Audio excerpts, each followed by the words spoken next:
ऐसा बाप नहीं चाहिए। एक बड़े शहर में रतनलाल अपनी बेटी संध्या और छोटे बेटे कुणाल के साथ रहता है। रतनलाल बहुत गरीब है और शराबी किस्म का आदमी है। वो रिक्शा चलाकर अपना जीवन यापन कर रहा है। रतनलाल एक अधेड़ उम्र के आदमी योगेश्वर को कभी कभी अपनी रिक्शा से मार्केट या मंदिर छोड़ता है और कभी कभी बाजार से उसका सामान भी ले आता है। एक दिन रतनलाल योगेश्वर से कहता है, साहब, आपके पास गाड़ी है, फिर भी आप कभी कभी रिक्शा से क्यों जाते हो? इन शहर की गलियों को आराम से देखना मुझे बहुत पसंद है। ठीक है साहब, मैं चलता हूँ, कल फिर आऊंगा। अरे रतनलाल, रुको तो। मैंने सुना है कि तुम अपनी बेटी को कुछ पैसों के बदले किसी को दे रहे हो। अभी किसी को बेचे नहीं तो क्या करे साहब। एक छोटा बेटा है, उसको पढ़ाना भी है, उसकी देखभाल भी करनी है, और अगर मैं बेटी को घर में रखूंगा तो उसकी शादी कैसे करूंगा साहब। तुमको कितने पैसे मिल रहे हैं? अब 50,000 साहब। देखो, मैं तुमको पूरे 20 लाख रुपए देता हूँ। तुम अपनी बेटी संध्या को मुझे दे दो। हैं? 20 लाख? धन्यवाद साहब, धन्यवाद। मैं कल ही उसे आपके पास छोड़ जाऊंगा साहब।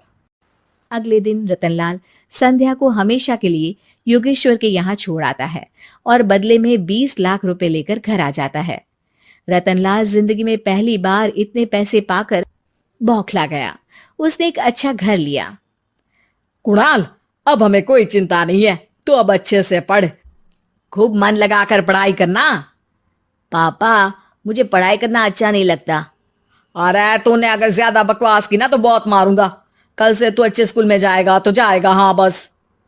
कुणाल का एडमिशन एक अच्छे स्कूल में हो जाता है, लेकिन आए दिन स्कूल से शिकायत आती ही रहती है।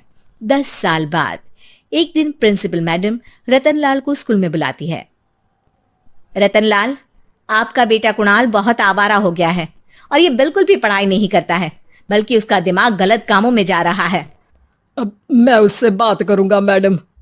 ठीक है, आज ये आखिरी मौका है, अगली बार तो मैं उसे स्कूल से ही बाहर निकाल दूंगी।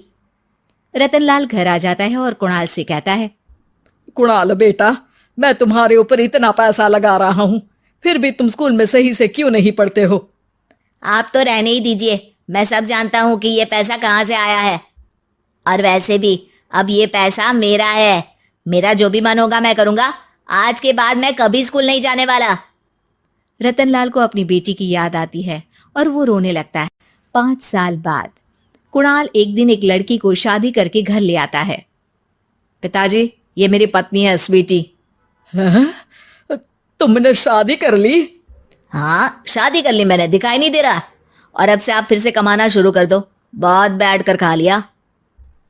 कुणाल, तुम इस बुड्ढे को घर में क्यों रख रहे हो? देखो ना, ये शराब पीता है, इसे घर से बाहर निकाल फेंको। अरे स्वीटी, ये मेरे पापा है, कैसे बाहर निकाल दूं? और वैसे भी घर में कोई तो चाहिए ना काम करने वाला, नौकर समझ कर रख लो। इस बुड्ढी को तो घर से बाहर निकाल कर ही रहूंगी मैं कब तक इसके लिए खाना बनाऊंगी? स्वीटी एक दिन घर के बाहर पार्क में अपनी दोस्तों के साथ बैठी होती है। तभी वो रतनलाल को बुलाती है। पिताजी, मेरे कमरे में मैं अपना फोन छोड़ आई हूं, जरा ला कर तो देना। हाँ जरूर, अभी लेकर आता हूँ। रतनलाल फोन लेकर आ जाता है। कुछ समय बाद स्वीटी के फ्रेंड्स भी चले जाते हैं। स्वीटी अंदर आकर शोर मचाती है, चोर चोर। कहाँ है चोर? मुझे तो यहाँ कुछ नहीं दिख रहा। अरे ये अलमारी खुली पड़ी है, जरूर किसी चोर ने ही खोली होगी। अरे कौन आया था यहाँ? यहाँ तो पिताजी आए थे बस। अरे बहू, मैं चोर नहीं हूं। मुझे तो आप पर अब बिल्कुल भी विश्वास नहीं है पिताजी, क्योंकि जब आप पैसे के लिए दीदी को बेच सकते हो तो आप चोरी भी तो कर ही सकते हो। अरे लेकिन वो सब तो मैंने तेरे भले के लिए किया था ना। मैं तो कहती हूँ कि हमें इनकी कमरे की तलाशी लेनी चाहिए। तुम बिल्कुल सही कह रही हो, चलो। स्वीटी और कुणाल दोनों रतनलाल के कमरे की तलाशी लेते हैं और उन्हें वहां स्वीटी की ज्वेलरी और पैसे मिल जाते हैं। मैं तो पहले ही जानता था कि चोर आप ही हो। निकल जाओ मेरे घर से और दोबारा अपनी शक्ल मत दिखाना। रतनलाल आंखों में आंसू लिए घर से निकल जाता है। स्वीटी मन ही मन सोचती है, आज तो मेरी प्लानिंग सफल हो गई। जैसा मैं चाहती थी ऐसा ही किया और बड़ी आसानी से उस बुड्ढी को चोरी का इल्जाम लगाकर घर से भगा दिया। रतनलाल की हालत अब ज्यादा खराब हो गई और वो सड़क पर बैठकर भीख मांगकर खाने लगा। एक दिन वहां एक गाड़ी आकर रुकी और सड़क पर बैठे सभी भिखारियों को अपने सेंटर ले गई। एनजीओ की मालिक संध्या एक एक करके सभी को सुविधा मुहैया कराती है। तभी उसकी नजर रतनलाल पर पड़ती है। पिताजी, संध्या तू? पिताजी आपकी ये हालत कैसे हुई? ये सब मेरे बुरे कर्मों की सजा है जो मुझे मिल रही है। मुझे माफ कर दे बेटी।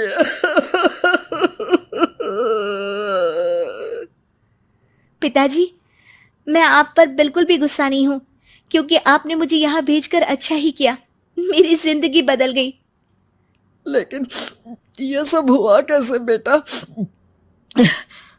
आप ये नए कपड़े पहनो, तब तक मैं योगेश्वर अंकल को बुला कर लाती हूँ। योगेश्वर अंकल? हाँ अंकल। योगेश्वर जी ने तुझसे शादी नहीं की थी?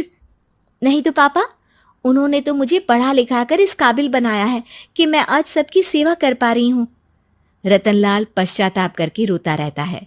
तभी योगेश्वर भी वहां आ जाता है। रतनलाल जी, आपकी ये हालत कैसे हुई? इतने सारे पैसों के बावजूद भी? क्योंकि मैंने बेटे और बेटी में भेदभाव किया था। लेकिन आपने ये कैसे किया? मुझे ये जानना है, बताइए। सालों पहले जब संध्या छोटी थी, तब मैंने एक बार एक आदमी से तुम्हें बात करते हुए सुना था, जो कुछ पैसों में संध्या को तुमसे खरीद कर शादी करना चाहता था। मैं उस समय एनजीओ में बच्चों के लिए ही काम कर रहा था और मैं किसी भी लड़की की